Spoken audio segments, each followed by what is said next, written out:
Hello everyone, I haven't had much time for making videos or watching other people's videos lately, but I have been picking stuff up. I've got easily enough for 2 videos now, so most of the world coins for Spot are set aside for a different video. And this video is going to be more individual pieces, even though a lot of the stuff in that next video will be from places I don't have much or newer coins that I haven't seen really. But these all stand out for one reason or another. Before I get into it, I'd like to give a shout out to CoinKeeper, who's back in the monthly contest business. So this is my shout out for her, and there will be a link down in the description. So right in the middle here is one roll, or $5 face, of US dimes. Normally I don't collect a whole lot of US dimes because I find that they wear more harshly than quarters or halves, and a lot of times come in underweight. But I got these off of eBay for 12.5 times face, and there are quite a few Mercuries in here, as you can see. And some of them are in decent shape still. So I didn't mind picking up dimes in this case at a great price, and with a whole bunch of Mercuries that don't want to focus. There we go. And so I'll just sort of leave that pile in the middle as I go through the rest. This pile on the left here was all bought from a local metal recycler at $14.75 an ounce. So he usually gives a discount under Spot, and that's what we settled on. This is just a generic Bull Bear 1 ounce round for $14.75. This is a badly toned US Eagle 2005 for $14.75. So even though the toning isn't great, you really can't beat $14.75 for an Eagle, right? That's pretty terrific, unless you're paying $14.75 for a Libertad.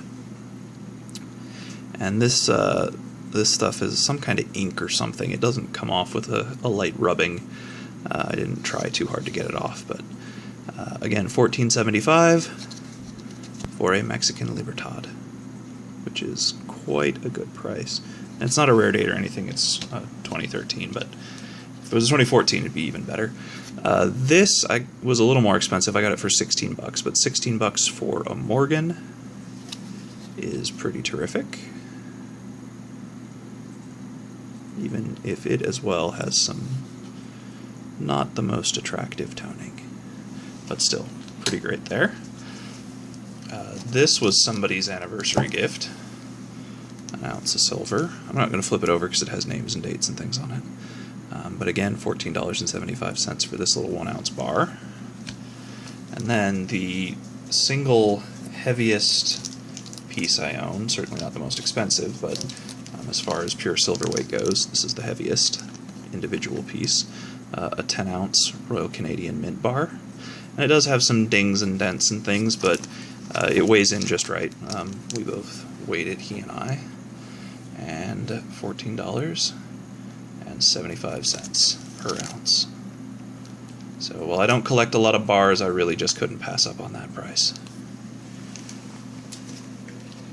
So that's really my first bar of any decent size, and I'm pretty darn happy with it.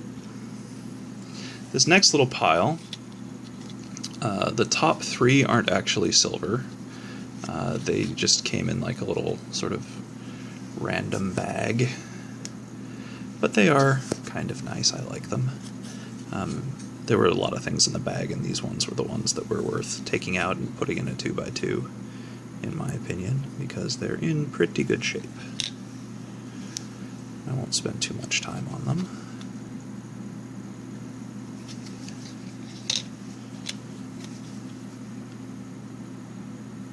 This little weak penny came in change.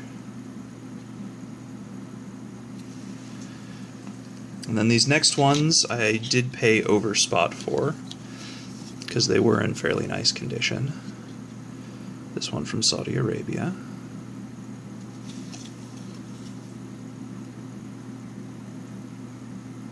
You can see they put different prices for different grades. I think I paid $12 for this.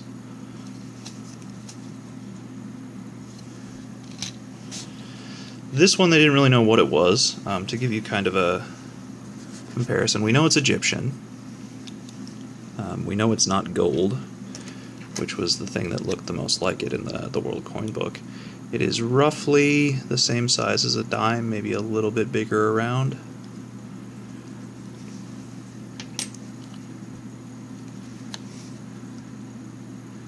And this reverse is not terribly common, and so we kind of had a difficult time finding it in the World Coin Book. I think I found it online, but if somebody recognizes it right offhand, I'd appreciate it. If they've got like what it is and an actual silver weight for it, that would be helpful.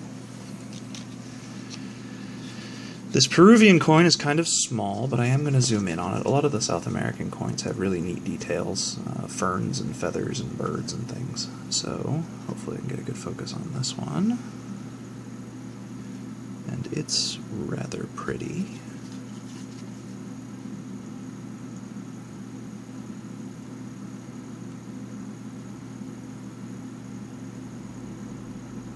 So there you go. This next one, with the situation that was happening in Greece, I've been keeping my eye out for any kind of silver drachma that came around. This is a 20 drachma. And so I was kind of excited to finally get one. I know things have kind of settled down a little bit over there. I'm not going to bother getting into politics, because this channel's about coins, not politics, but I was happy to get a drachma, and I do have a couple more of these that were all in the same batch. I just thought it was neat to own a little piece of that history. This thaler I bought for the silver content. Oh, so did the drachma as well. I bought that just for the silver, at the silver content. I think it was about $15.30 or 40 cents. I'd have to look. The reason I'm showing this, and what's unique about it, is I showed one before that had this sort of X across it, and I asked the coin shop guy what it was when I saw it, and he said it was a rubber band that had been crossed over it, and that the rubber interacts with the silver in some way. So it's kind of a mystery solved for me, knowing what did that. But there's a thaler bought for spot.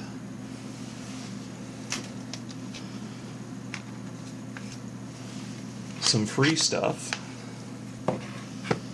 They had one of their big drawings at the coin shop where they do it every, I think they do like 4 a year, so it's like a quarterly drawing. Speaking of quarterly, this is a $1.25 face in US silver quarters in a fun little container there. And then I've also got a $half collection, so I won 2 of their larger prizes, which, you know, these 2 are 90%, so that's $1. This is a 40% Kennedy, so that's a little under a quarter, so the quarters are probably worth a little more, and then this is just a bicentennial, it doesn't have any silver in it. But well worth the price of free on those. The last thing I'm going to show, saving the best for last as I like to do, this is my first gold piece. I'm not really a fan of gold for no other reason than just personal preference. I like the look and feel of silver more than gold. So nothing,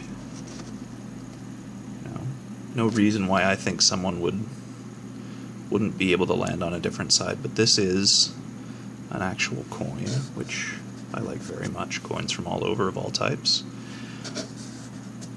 I really like this design. It's the same or very similar to the 3-cent nickel design. This predates the nickel, so it's the original. At least I think it does. This is a $2.50. Oh no, I apologize. This is a $5. This is a $5. That makes it a half gold equal.